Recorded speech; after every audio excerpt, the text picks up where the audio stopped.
Hi. Hola. Hi, hier ist Mr. Döse. This is Michael Bradley. Hey, I'm Memphis. Hey. Hola. Hello. I'm here with soccer.com. Soccer.com. Soccer.com. And I'm talking with my friends soccer.com. See you soon.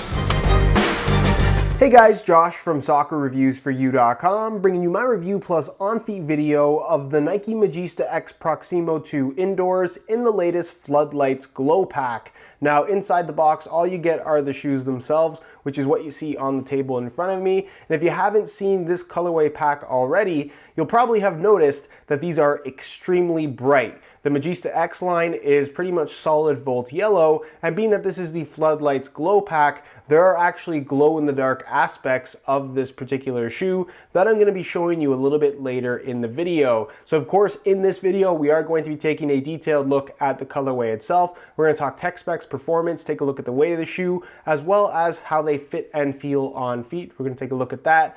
So if you are interested in learning more, please stick around and watch the entire video. If you're interested in a pair of these for yourself, there'll be a little pop-up on screen, or you can click the first link down below, and that'll take you to the review page on my website, where you will find buy it now links with exclusive SR4U coupon codes, where you'll be able to pick these up below their normal $175 retail price. So again, if you're interested in a pair, pop up on screen, first link down below, go ahead and check it out. And with that being said, let's get right into the review. To start things off, let's take a closer look at this obnoxiously bright colorway of the MagistaX Proximo 2. Now, one thing that I know a lot of people are going to leave down below in the comments, whether or not they've made it to this part of the video, is that what's the point of glow-in-the-dark shoes when you don't play in the dark?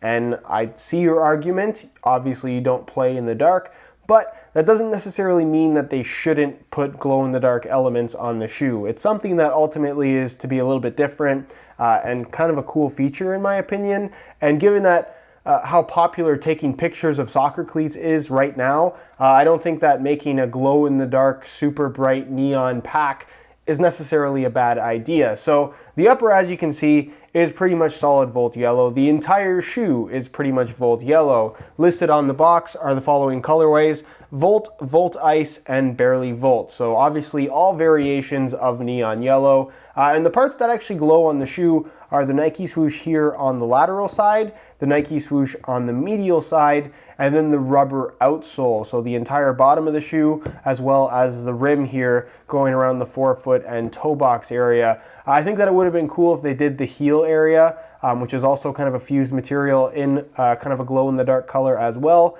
but they didn't. And I'll pop a little kind of clip on screen of these shoes glowing themselves if you do happen to be in a pitch dark kind of situation. And as far as glow-in-the-dark products are concerned, I know a lot of people get confused about this. You actually have to charge them in the light. So the best thing to do is put them directly against a light, whatever light that you have in your house. Put it directly against the light and hold it there for a minute or two in all the glow-in-the-dark spots. And basically what's going to happen is that the glow-in-the-dark material that they've actually used here is going to absorb that light, and then once you go in kind of a pitch dark environment, it's going to kind of show the light. It's going to glow, if you will. So that's kind of a cool little detail. The only thing that they also missed out on, in my opinion, are the glow-in-the-dark laces, which these do not have. They're just standard Volt yellow. Luckily, there are SR4U laces that are available that glow in the dark. I'll flash a little image of the shoes glowing again with glow-in-the-dark SR4U laces. So if you are interested in a pair of those, there'll be a little pop-up on screen. You can go ahead and check it out, sr4ulaces.com. So obviously the entire upper, Volt yellow.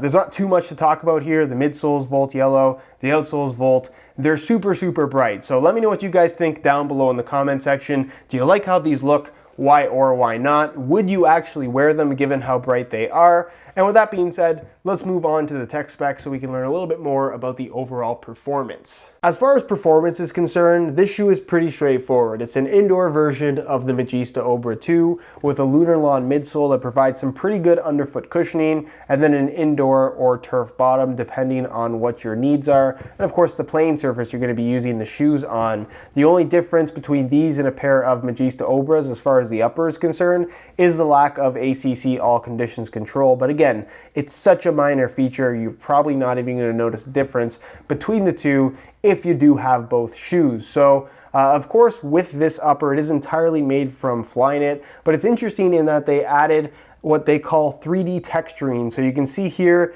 in the forefoot area as well as on the midfoot, you're going to find some really heavy texturing in the form of what looks to be kind of these bumps, if you will. Now you're going to find a variation in thickness. At the peak of the bumps, it's 4.5 millimeters thick, but that's not actual thickness of material. It's the level of the upper being raised away from your foot. So instead of this being just texturing that they added on top of the upper, it's texturing that is the upper, if you will. So this wavy pattern that you see on the outside is actually on the inside as well. It's mirrored. It's one single piece of material that's almost been pressed to maintain this shape. Now this seems like kind of a gimmicky thing because almost every time that we see texturing on an upper, it makes for very little impact on feel on the ball. Obviously you feel it when you run your fingers along it, but when you actually make contact with the ball, it's generally not so noticeable. With this shoe, it's a little bit different in that because it is texturing that's within the upper, not just added to the surface, when you make contact with the ball, this texturing kind of flattens out and you get this dampened sensation while still maintaining an upper that is not overly padded, not overly thick, definitely not bulky feeling by any means. So you get that kind of cushion sensation that you might expect from a leather shoe while still getting the feedback of kind of a thinner synthetic material, which is just a really odd sensation that I really like about the Magista Obra 2 and obviously the Proximo 2 as part of the MagistaX line, which again, it's the exact same upper on both shoes. So you have that across the entire thing, mainly in the high touch zones. You can see it's more flat towards the midfoot, the parts of the foot that aren't really going to be making contact with the ball very much. And then of course, you do have your off-centered lacing system where the laces are pushed slightly to the medial side. Of course, this part where the laces are, as well as on the collar, you do have an elasticated fly knit material, so it is stretchy. The collar itself also has that anatomical shaping, which is exclusive to, I guess, the high-end Magista products at this point in time. Kind of curves up at the top on the sides and then kind of dips down at the front and back, which just gives it more of an anatomical shape. It wraps your ankle a little bit more cleanly. It bumps out at the sides of both the ankle, which I think looks really good and again, just allows for a more streamlined fit. Again, there's no performance benefit to this actual dynamic fit collar. It's really just there more so for looks, and it does change up the fit in the heel area ever so slightly, but again, something that a lot of people are into at the moment, so they included it obviously on this particular shoe. You have an internal plastic heel counter. The midsole, like I mentioned, is a lunar lawn foam, which is a higher end foam that you're going to find on a lot of Nike footwear. Outside of soccer as well, running, training, basketball, whatever it may be, but it works extremely well. It provides some really good kind of responsive cushioning, I should say. It's not kind of mushy by any means. You never feel like you're sinking into the shoe. You still get that kind of responsiveness that you would expect from an indoor soccer shoe, but with decent impact protection as well. Of course, with a slightly thicker midsole, you don't sit quite as low to the ground, so that's something that a lot of people don't necessarily like. I don't really have any issues with that, but definitely worth mentioning in regards to this particular shoe. The rubber outsole does extend kind of as a lip in the forefoot and toe box area with the reinforced nylon stitching, so sole separation towards the front of the shoe is fairly unlikely. They should hold up quite fine. And then of course the bottom, this being the indoor variation, features this kind of almost like when you cut a tree open type ring, this ring pattern, if you will. That was a really bad way of describing it, but I think you guys know what I'm talking about. Nonetheless, it works pretty well. The traction is pretty good. The quality of the rubber is very, very, I guess, firm. It's durable rubber, which is definitely a good thing. It works well on indoor courts, given that they're clean, of course. And as far as using these on concrete, asphalt, in a street soccer environment, the traction is quite good. The durability is quite good. So it's really one of those, use this on any flat surface and it should get the job done and also hold up pretty well, which is important for any kind of street soccer shoe. So all in all, very, very good shoe. Again, if you're looking for an indoor variation of the Magista Obra 2, the MagistaX Proximo 2 is probably what you want. As far as weight is concerned, the MagistaX Proximo 2 indoors aren't super light, but I wouldn't describe them as particularly heavy either. They do weigh more than a pair of firm ground Obra 2s though. So I'm gonna weigh this pair for you today in real time. Keep in mind that this is a brand new pair in a size 9.5 US. I'm gonna throw them on the scale and you can see that they weigh in at 10 ounces exactly.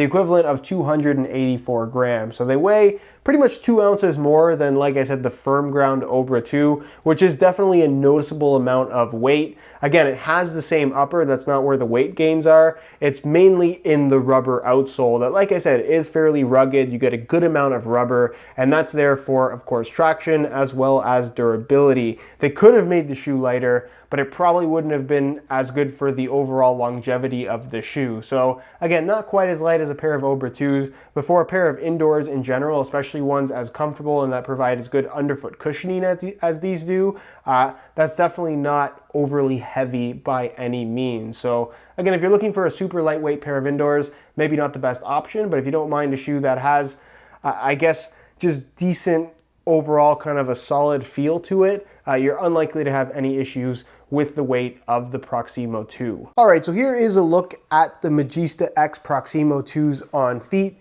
On my left foot, I have the stock Volt yellow laces that come with the shoes, and on my right foot, I have a pair of glow-in-the-dark neon yellow SR4U replacement laces. If you are interested in a pair of replacement laces for yourself, the website to go to is www.sr4ulaces.com. There'll be a little pop-up on screen as well as a link down below in the description. So if you are interested, be sure to go ahead and check it out. Now, in terms of how these things fit and feel on feet, they are extremely comfortable out of the box. I know I talk about a lot of the mid-cut shoes from Nike kind of having more of a quirkiness in terms of how they fit in the heel, where it just takes some getting used to. With the Obra 2 and the MagistaX Proximo 2, being that they are pretty much the same upper, I really don't get that. They fit pretty normal in terms of how it wraps your heel, and I really didn't experience any kind of major discomfort. Again, still recommended that you take it easy the first couple of wears, wouldn't recommend wearing them straight into a game, but for the most part, out of the box, these are very comfortable shoes. The upper wraps your foot nicely. It has that sock-like level of flexibility and just softness against your foot,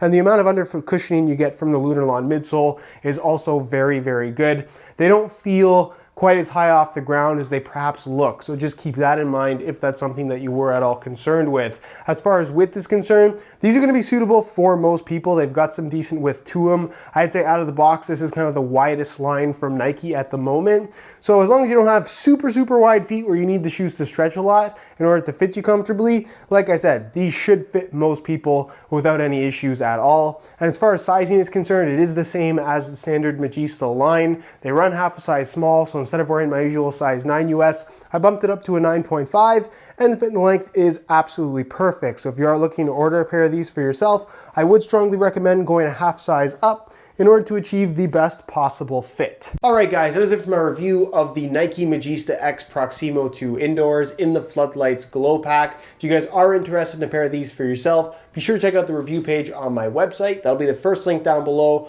or you can click the little eye in the corner of the screen. And of course, on that page, you will find Buy It Now links with exclusive SR4U coupon codes, where you'll be able to pick these up below their normal $175 retail price. If you have any questions at all regarding this shoe, leave them down below in the comments, and I definitely will get an answer out to you. If you enjoyed today's video, found it helpful and informative, be sure to support it with a like. Subscribe if you haven't already for daily videos on all the latest and greatest soccer gear. You can find all of my social media information linked in the description as well. Other than that, guys, hope you enjoyed today's video, and as always, thanks for watching.